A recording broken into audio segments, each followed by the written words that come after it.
Welcome back to the Jason Reuter Coach Show here on the Bear Network. I'm your host, Gary Omby. Record these each week here at Studio H12. Mr. Gwen Schroyer and his students take care of production things there. I'd like to invite you to look on YouTube for the Bear Network. And once you get there, hit the subscribe button. You'll be notified any time we've got programs for you to watch. And Coach Jason Reuter joining us today with one of the senior Barretts, and we'll let you do the honors of introducing this young lady. We've known her forever. Abby White to my left here, a senior. She's joining us just really, as far as dressing out, just here in the last, I think. 2 games. How many games now? 3? 2. 2? Yeah. Had a season-ending injury last year at against Cleveland here at home in February, and been rehabbing behind the scenes. And you know, she took a tough break with that injury, but she's been back with us now for 2 games and a few practices before that. So trying to get her feet wet a little bit as we go down the stretch. Timing is, you know, as fate would have it, we've lost a player that may be out for the year. Love Howard actually hurt her knee in Miami, and unbeknownst to me, I didn't know how bad she was hurt, and I don't think she did either. And we got back to Cleveland, and the knee got stiffer and stiffer and stiffer, and finally we got her in to see a doctor, and she tore a meniscus. But meniscus, I had a girl back 15 years ago tear a meniscus, and she played in 2 weeks. So they're looking at doing surgery next week, and doctor says 3 to 6 week recovery. So Love, y'all can do the math. Next week will be a week from the day. What it will be the 22nd? Yeah. And then it's a month rehab. You're looking at February 22nd, 23rd. Could be back in time for the region tournament and state tournament, but anyhow, just praying for the best. You know, Lord's will is what we want, and but sure proud to have Abby back with us. Hate to see anyone get hurt. Walk us through what happened when you were injured. Was it a non-contact type injury? Yeah, I really just caught the ball and I went to drive to the goal, and my knee just gave out, and I tore my ACL and both meniscus. I remember when that happened. You fell right there in front of the bench, really, in that corner. Yep. I heard it pop like 3 or 4 times, and when I got back in the training room, it popped another time when she was doing the test on it. Wow. Yeah. So you had surgery way back when? I had surgery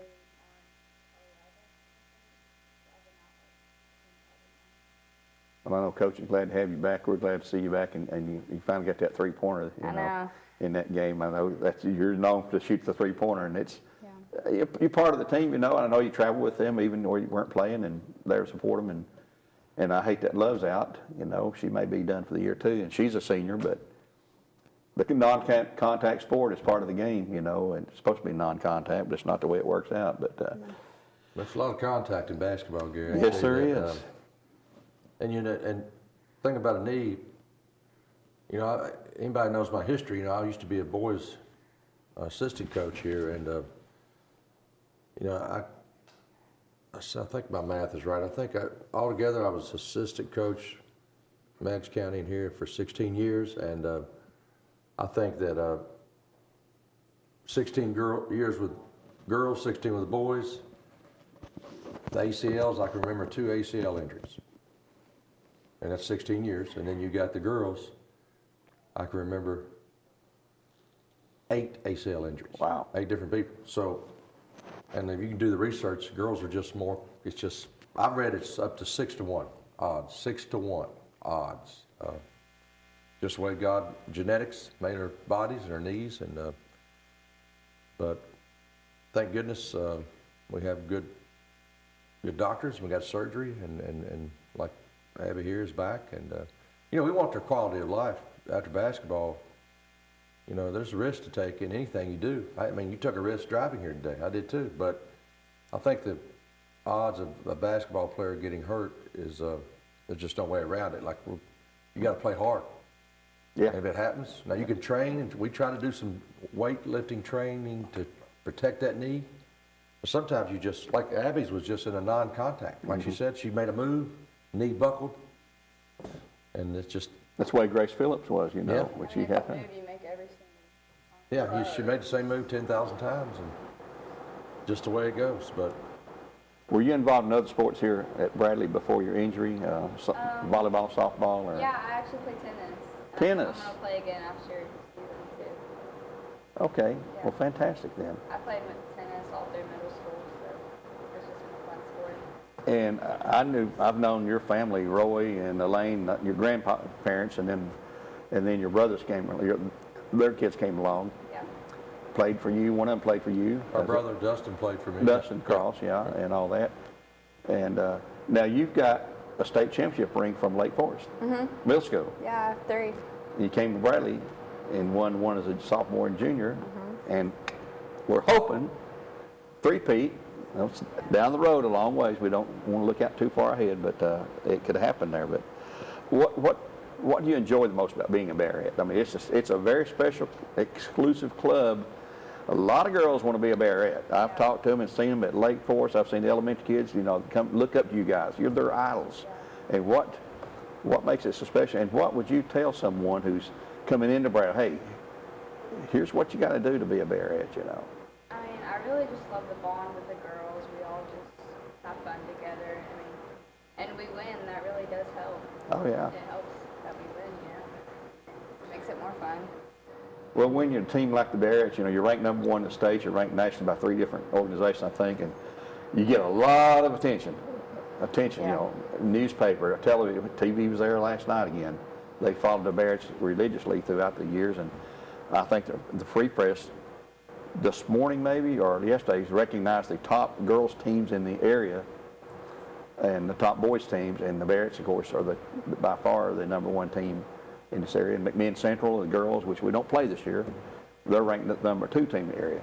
So it's an honor, people don't think about it. And people like me, I try not to take for granted. We got fans that take for granted that, hey, every year the Bears are going to be this and this and this. They don't see all the hard work you guys go through and all the pain and agony and the practice and the sweating and, the price you pay to be successful. It doesn't come easy because, hey, we want to be good. You got to earn that, Yeah. And Coach, you've been doing this a long time. The record speaks for itself, and we had a big win last night at Walker Valley, non-district game, and we knew going in this would be pretty much given that Barrett's going to win by a pretty sizable score, and that's the way it turned out. And let me ask you, does Coach practice differently when he knows you're playing a team that you're going to be favored to win against versus a team that, does he crack the whip sometimes when you go to play Knox Catholic or Clarksville Christian yeah, sometimes he's a little more on edge than when we play Walker Valley or Howard, just a little more. That's a very broad comment, on edge. Well, let me ask you, are you different coaching getting ready for a game like last night in Howard and people that use? Well, there's no reason to sugarcoat it. Like, if we're getting ready to play a team that we know that we've just got superior athletes and we've already, especially when you already played them once. But I try to not overlook anybody, do I, Abby? No. We don't overlook Can't anybody. We know what we're playing against. I mean, we've played Walker Valley. It's like Coach say, we're just going to do our thing. The other team, don't be concerned so much about them, but be concerned about what we can do. A little truth in that, but that's a little bit of a misnomer. You better be concerned with the other team. If you don't have them scouted, know what their strengths are. Yeah.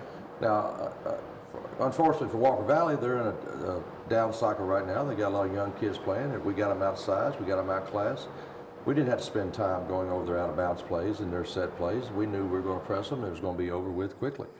So that gives us a benefit. We've been working, make no bones about it, last 3 practices, we've been working for Montverde Academy. Tell us about them. What do you see? Some polls got the number one team in the nation. Someone asked me last night at the ball game. They said Montverde is not ranked number 1. I can't even find them in the poll. Well, I think I explained this to you. The teams that don't play for the first time ever, Max Preps has pulled the teams out that don't play for state championships. Mm-hmm. There's IMG, Montverde. There's 7 or 8 teams around the nation. Now, if you pull up another poll, ESPN, they have everybody in there. Montverde just reloads. They go out and get the best players they can around the world, even other countries, and they bring them into Orlando, and they, I think they're starting 5.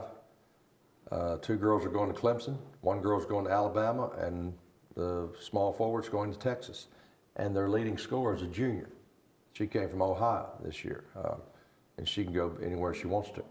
They're coming off the bench with a girl from Canada that is 6'2", who she's a senior, she's narrowed her list down to Yukon and South Carolina. Then Wow. they come off with another 6'3" and 6'3". So Are they tall overall? yeah, they're going to start 6'3", 6'2", 6'2", 6'1", 5'8". Wow. Come off the bench with 6'2", 6'3", 6'3". Ooh. So we'll, as big as we look against teams most nights, we're going to look like the smaller team. But you know what? We're not going to Orlando as a sacrificial lamb. We're going down there to win. Right. Now, we go down there and play hard and get beat. You know, my concern is, are we prepared?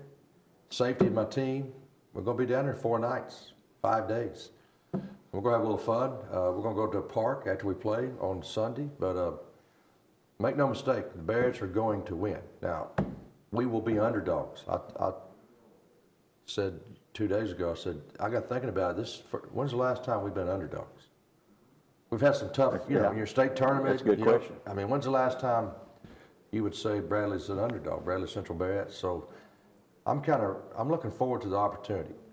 I'll take my group and just keep us healthy. I'll take my girls, and I wouldn't trade them for anybody else's, and we'll go play our butts off, and I think we got a good shot. Do you have any contact with other coaches that might have played them that can give you some insights, or are you just looking at video? Or I got 3 videos from coaches that I don't know. We have this thing called Huddle now that you can connect to anybody in the world that has that, and we've looked at a little film. I've had them look at film. Then we had the snow outage there. We've had a lot of things going on, but really I've not talked to another coach about them on the phone, but I think I've seen enough. I've got their stats. I got 3 films. I think I know their offense better than they do. But the key is getting these girls to defend that. You know, you may have heard this. It don't matter how much a coach knows. It's how much you can get them to know. And if we can only work on one thing, Gary, I think what you were alluding to just a moment ago, if I could only work on what the Barretts do or work on what the other team does, I'd work on what the Barrett does. But we have time to do both. Right. We got one more practice today. We'll practice in Orlando tomorrow night. what's your travel schedule going to be? We're leaving at 7:30 in the morning. We got a charter bus taking us down, and we'll stop and eat on the way, and then we'll hopefully check into the hotel first, and we got practice at 6:30 at Montverde. They're going to let us use a practice gym there. So, and then we play at 4 o'clock. And On Friday, it's Friday. Friday, yes. And that's on Montverde's home court. Their home court, yeah. A little disappointed they're not letting us practice on their home court. I don't know if that's by design or by maybe they said they were booked, but Home team advantage there. home team advantage. Keep you off of it. But What about Saturday's game? well, then we turn right around Saturday, and I've got 2 films on this team. It's Central Point Academy. They're out of Kissimmee. It's 25 miles away from Montverde Academy. So they're a prep school that I looked on Max Preps, and they're ranked the number 2 prep school in the country. Central Point Christian Academy. Seem to have a lot of Spanish-speaking Latin American kids. Big, they had a 6'3", 6'4". Anyhow, I just looked at a little film last night when I got home from Walker Valley game. I just couldn't go to bed without doing something, and I watched them for about an hour, and I think Montverde's better, but they're a very good team. So we could be eventual state champions and go 0-2 on this trip. We could go 2-0. We could go 1-1. But what we're going to do is go down and get challenged, and that's what we need. We need to be challenged, and I hope we come up with a win. But let's say we go down and play Montverde and get beat. Are we better for it? And I'm not making any bones about this. Our last 3 games have been McMinn, Howard, and Walker Valley, who are all down on their luck right now. So it's a juggling act on my end. We scrimmaged the JV boys last Thursday. Didn't have long, 30 minutes, but we're trying to do what we can to emulate the speed. I know you're not coming to Orlando, are you? No. Okay. If you see it on Bear Network or Facebook. I'm not sure where it's going to be viewed yet. I mean, aired yet, but I'm pretty sure you'll be able to watch it. You're going to look, and the difference is going to be size. They're going to be a little bit bigger, and these kids are going to jump a little higher than what we've been playing. They're going to run a little faster, and we got to rely on our defense. If you're getting in a battle, you better be able to play defense, and that's what we hang our hat on, so we'll see how it goes. I was going to mention that very thing. You're averaging 73 points a game. That doesn't include last night's game. Giving up 32 points a game or something like that. That's a 40-point average margin in the games. You're 18-0, and that even includes the 3-point win we had in Miami, the championship game down there over Springboro, Ohio. So huge wins. You're getting to play a lot of kids. I looked at the box score from last night. Everybody who dressed played, and almost every one of those young ladies scored, and none of your starters played except for Malia. She was staying in there at point for a little bit, but the rest of them didn't even play a half, you know. No, I mean, and that's another balancing act. You know, how do you handle a game like that? You know, we're up 45 at halftime. Yeah. We had a JV game at 3:30. My varsity players need to blow their lungs out a little bit. Or basically, you've had another day with no cardio, so we made the decision not to play any. We played Malia the second half. I left her in there for the third quarter with the reserves, and but you know, Tatiana, Harmony, Mora, Avery, they never saw the floor after halftime. So, and we got people like Abby here, who's coming back. Yeah. Who played limited minutes last night. But she needs to play. She needs to play, and you can't win this thing with 5 girls. And you know, that's the thing about love. You know, someone said, well, at least you didn't lose a starter. Yeah, we lost a girl that was in the state championship game last year, I believe, when the horn went off. Yeah, and she played a lot last year. That's the difference is, knock on wood, we may get her back. And you've heard me say all along, the more I coach, the more I know it. Staying healthy is the key. Yeah. Staying healthy. And just, that's what I pray for this trip to Orlando. We get down there and stay healthy.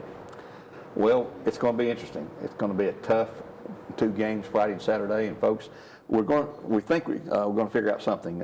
We can stream that thing and see it here on the Bear Network through YouTube there. So we'll try our best to make sure that happens for all the fans that can't make that trip. That's a long trip, and a lot of people can't get away. And you guys are lucky. I mean, you been to Florida, to Miami, no less, back in Christmas, and now you're going back to Orlando, and the rest of us peons sitting here at home, you know, in the cold weather. And it's going to be really, really, really cold here next week, I hear. Down to single digits maybe, when you guys are enjoying it. Yeah, we're blessed. We've had some tremendous support. This is not cheap, and but we're going for a good cause. We're creating a lot of memories here. I hope these girls, you know, I think we'll remember that Miami trip, don't you? We saw some things that you don't see every day in Cleveland, right? Ate some different food. Yeah. So we're trying to create memories here these kids will remember. Well, Coach, wish you guys the best of luck down there. We'll be watching, listening, and everything, and hope we come out of there injury-free with a couple of wins. Hey, if we don't, you know, maybe we come out of there with another life lesson to learn or something like that. So we're going to wrap things up here. Abby, thank you for coming today, and stay healthy. Keep that brace on, and you know, just get back in the routine. I know it's been difficult for you to miss that much time and just walk out there and start firing away and hitting every shot. But Coach got you back as well as the rest of the team and the fan base. So. Coach, keep it up, and we'll talk to you again next week. Till next time, this is Gary Olney saying so long for now. God bless, and go Bears.